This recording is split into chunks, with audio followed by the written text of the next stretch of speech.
presence is very intense because he spent so much time. And he used to come in from the alley and see Prabhupada's little head because he was here in his desk and he was translating. And you would see him actually in the morning coming to Mama Arti because I lived a couple blocks down, and he'd be up already because he was up by about 1 o'clock, and he'd be up translating. And you'd see his head. It was like, and his light was always on. It was really nice.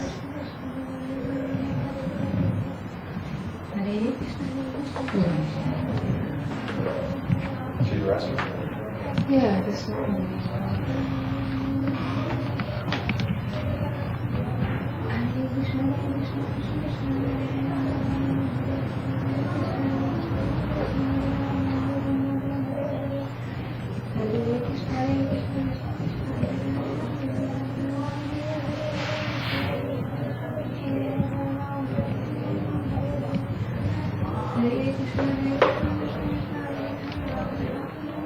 Prabhu was comfortable in LA. It was his home. He was very comfortable here.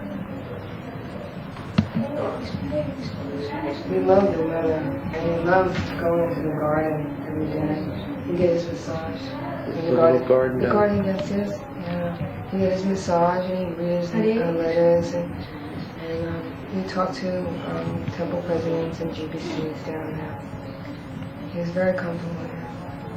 And he would go on his morning walk, a lot of times at Venice Beach and Chevy Hills. In Chevy Hills? Where in Chevy Hills? The park. There's a park. Rancho Park? Yeah. Every day Prabhupada walks. He goes on a morning walk. And he'd go with disciples. And there's a lot of tapes, Prabhupada, on his morning walks in LA. But he went every morning. He would chant his japa, and he would, talk and preach to his disciples.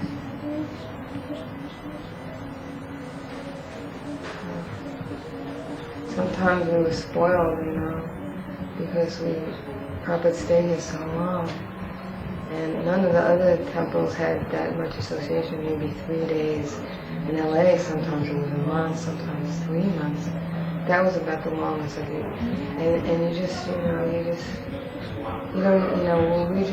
was like Prabhupada was here, And then when he would leave, we knew that he would be back shortly.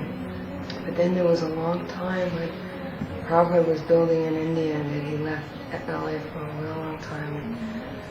I think the devotees really were devastated. LA devotees really got devastated at that point. Because we were so used to him, we actually took it for granted that Prabhupada was here. He was here, and that even when he left, he would be back. But for a long time, he was in India. And that was a hard time. I remember that was a hard time for everybody here. But Prabhupada's presence is so much here. Were you here when the temple was first opened? No, I came in 1972. I joined in New York, actually.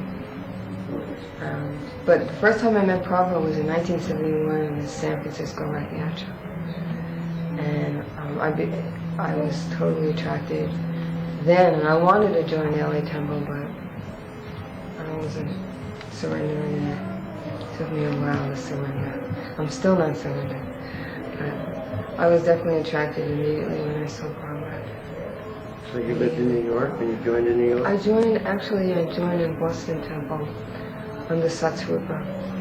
And then he sent us to New York and we worked for the BBT, for Prabhupada's Book Trust, because it was in Tiffany Place in those days, it was in New York. And it was hard, it was very hard. The devotees lived in the temple and then the devotees had to live outside the temple. And I heard about LA, and LA was a little paradise, and Prabhupada was here a lot. And in those days, a lot of the devotees would follow Prabhupada everywhere. Prabhupada was in New York, everybody would come to New York, Prabhupada was in Florida, they would go to Florida, he was in LA, they would come to LA. So we it was like a caravan, trying to find, be with Prabhupada, and we just traveled. babies and all. Most of us had babies, young babies, but we, somehow or other, I don't know how we did it. I think about it now. No, babies. Like backpacks and front packs. I don't know how we did it. But we were so young, and we were just wanted to be a Prabhupada. That was it. The love the Prabhupada had for us was really overwhelming. And I guess that's what drew us, the love, Prabhupada's love, drew us.